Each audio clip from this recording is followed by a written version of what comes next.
ভাই কিছু বলবে? কিছু কি বলবে?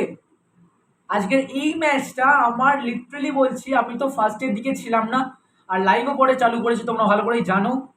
বাট যখন থেকে লাস্ট 20 মিনিটস আমি খেলাটা দেখার মানে ভালো করে দেখার চেষ্টা করছিলাম, ঠিক আছে, লাস্ট মিনিট থেকে শুরু করে আর লাস্ট মিনিট পেনাল্টি অবধি খেলাটা কি খেলা হলো ভাই এটা? কেউ কোনোদিন মানে বুকে হাত রেখে বলো তো ভাই, তোমরা কি ভেবেছিলে ভাই মোহনবাগান জিতে যাবে? লিটারালি একটা ভরসা ছিল, বাট যখন পেনাল্টি মিস করে কামিংস, আর লাস্ট শট যখন তোমার আমাদের পাঞ্জাবের বাকি থাকে, সেই মোমেন্টে তো ভাই আমি ভাবতেই পারিনি যে এটা আমরা এখান থেকে জিতে যাবো। ও ভাই সাহাব, কি গেম ভাই, what a game that was. আমি জাস্ট বাইরে ছিলাম, আমি জাস্ট ফোনে নোটিফিকেশন আসছিল যে 1-0 1 1 2 1 2 2 3 2 3 3। লাস্ট পর্যন্ত আমার যখন আমি খেলা দেখছিলাম তখন আমার লাস্ট মিনিটে অবধি লেগেছিল যে আজকের ম্যাচটা আমরা কিছু না হলেও ভেবেছিলাম যে হয়তো লাস্ট মিনিটে আমরা যদি গোল করে দিই তাহলে হয়তো বেটার হবে আর পেনাল্টি শুট আউটে যেতে হবে না। বাট তার সাথে সাথে কিন্তু একটা জিনিসও ভয় লাগছিল যে আমরা যেন গোল কনসিড না করে দিই, মানে গোল না খেয়ে যাই। গোল খেলে তোমরা ভালো করে জানো 4-3 গোলে, মানে 4-3 তে আমাদের হেরে যেতে হলো, মানে হতো আর কি। তো যাই হোক সেরকমটা কিছুই হয়নি, 3-3 গোলে আমরা ড্র করি, তারপরে পেনাল্টি শুট আউটে যাই। আর পেনাল্টি শুট আউটে আমি তোমাদের লাইভে যারা যারা ছিলে তারা অবশ্যই জানো যে আমি পেনাল্টি শুট আউটে যখন আমি মানে যখন জেসন কামিংস আসছিল বা মোহনবাগানের প্লেয়ার মারা স্টার্ট করছিল, তখনই কিন্তু আমি তোমাদের বলেছিলাম যে মনে হচ্ছে যে কেউ না কেউ একটা মিস করবে।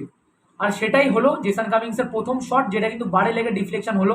আর প্রচুর মোহনবাগান সমর্থকের কিন্তু হৃদয়টা ভেঙে গেল ওই সময়, কেন কিনা পেনাল্টি মিস হওয়া আর সেমিফাইনালে মুখ থেকে মানে গিয়ে চলে আসা, সেটা কিন্তু যেই কষ্টটা হয় সেই কষ্টটা কিন্তু কিছু সেকেন্ডের জন্য আমরা কিন্তু ফিল করতে পেরেছিলাম। বাট লাস্ট মোমেন্টে মানে যখন পাঞ্জাবের 4 হয়, মোহনবাগানেরও তোমার তখন 3 হয়, তখন তারপরে মোহনবাগান লাস্ট শট, তোমার সরি পাঞ্জাবের লাস্ট শট, যেটা তোমার বারে লেগেছে না বিশাল ক্যাচ সেভ করেছে, আমার ওটা ভালো করে দেখতে হবে। বাট যাই হোক ভাই, পাঞ্জাবের লাস্ট শট যেটা কিন্তু মিস করে, আর মিস করার সাথে সাথেই ভাই আমার রিয়াকশনটা কিছু মানে কিরকম ছিল তোমরা কিন্তু লাইভে চেক আউট করতে পারবে।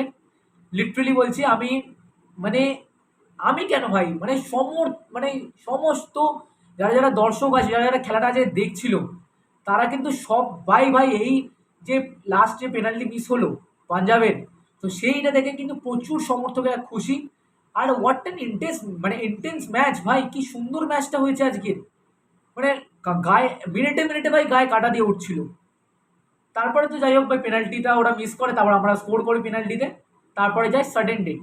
তো সাডেন ডেটে ভাই আবারও নিজের প্রমাণ দিয়ে দিল বিশাল ক্যাট।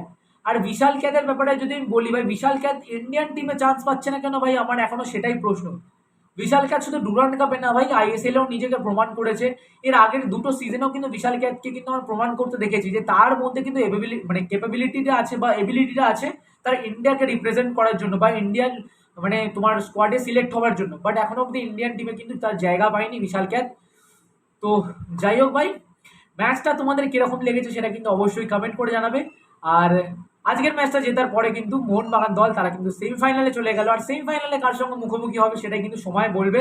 তো আজকে 7টা থেকে কিন্তু খেলা আছে, আর আমি এই ভিডিওটা রেকর্ড করছি জাস্ট কিছুক্ষণ আগে কিন্তু খেলাটা শেষ হলো, তারপরে কিন্তু ভিডিওটা রেকর্ড করছি। তো দেখা যাক কে জেতে আজকের ম্যাচ, কেরালা ব্লাস্টার না ব্যাঙ্গালোর এফসি। তো যে জিতবে সে কিন্তু ফেস করবে মোহনবাগানকে। তো সব কিছুই ঠিকঠাক থাকলে আমরা সেমিফাইনাল জিতে ফাইনাল জিতে আবারও ডুরান্ড কাপ চ্যাম্পিয়ন হওয়ার চেষ্টা অবশ্যই করব। তো চলো বন্ধুরা, টাটা, দেখা হচ্ছে অন্য একটা ভিডিওতে। আর সবাই একসঙ্গে কিন্তু কমেন্ট বক্স ভরাতে হবে জয় মোহনবাগান সবুজ বেলুন দিয়ে। তো চলো, টেক কেয়ার, জয় মোহনবাগান।